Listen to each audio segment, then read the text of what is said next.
ကြီးများအိပ်ပြောနေတာအော်ကော်လေဂျီနဲ့ဝင်းရတန်ငယ်နာမကုန်ဘူးလက်မကြီးကြိုက်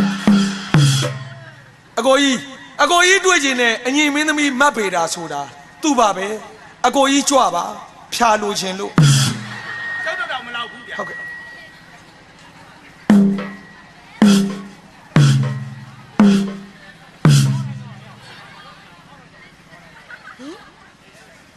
မောင်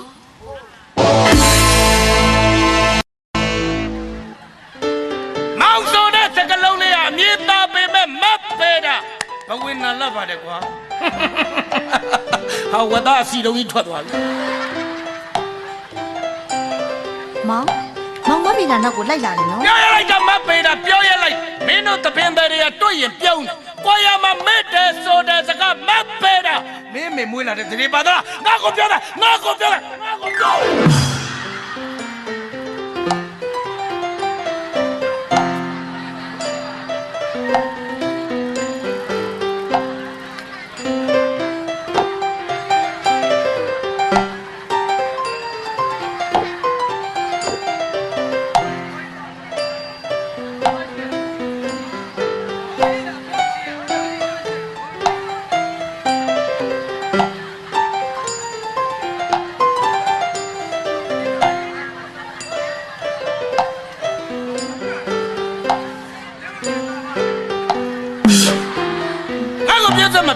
ပြစ်စမမပိတာ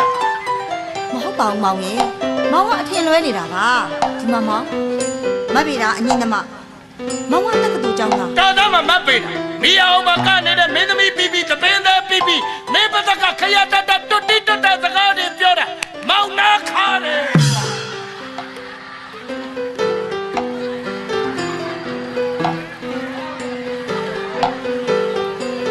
ဒီမှာမောင်ကတက္ကသိုလ်ကျောင်းသားမတ်ပြေတာအငိမ့်သမားနောက်ပြီးတော့လဲမောင်ရဲ့ဖေးနာလေးမှာတက္ကသိုလ်ကျောင်းသူတွေကဝိုင်းဝိုင်းနေနေတာဆိုဟုတ်ပါတယ်မတ်ပြေတာတက္ကသိုလ်ကျောင်းသူတွေဘလောက်ပဲဝိုင်းဝိုင်းလဲနေပါဟောဒီကငိမ့်မင်းသမီးငိမ့်သမားမတ်ပြေတာကိုဆွဲကြီးဆွဲချစ်ခဲ့ပြီလို့ဒီနေ့ဒီတိုင်းဒီစောတွန်းရဲ့နှလုံးသားထဲမှာမတ်ပြေတာရှိသေးတယ်ဆိုတာတော့မင်းနားလည်းလိုက်စမ်းပါ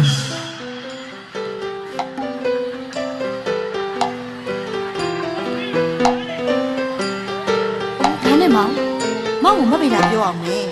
ဟိုမောင်နဲ့ခင်မမနဲ့လက်ထပ်ကြတော့မယ်ဆိုဟုတ်ပါတယ်မပြေတာအဲ့ဒါဘလို့မှညင်းလို့မရအောင်မကြခင်မှာတထဲသမီးခင်မမနဲ့မောင်နဲ့လက်ထပ်ကြတော့မယ်အဲ့ဒါလည်းမောင်ရဲ့စိတ်မောင်ရဲ့ဆန္ဒတစ်ခုတည်းမဟုတ်အိမ်ကဖေဖေနဲ့မေမေစီစဉ်ကြလို့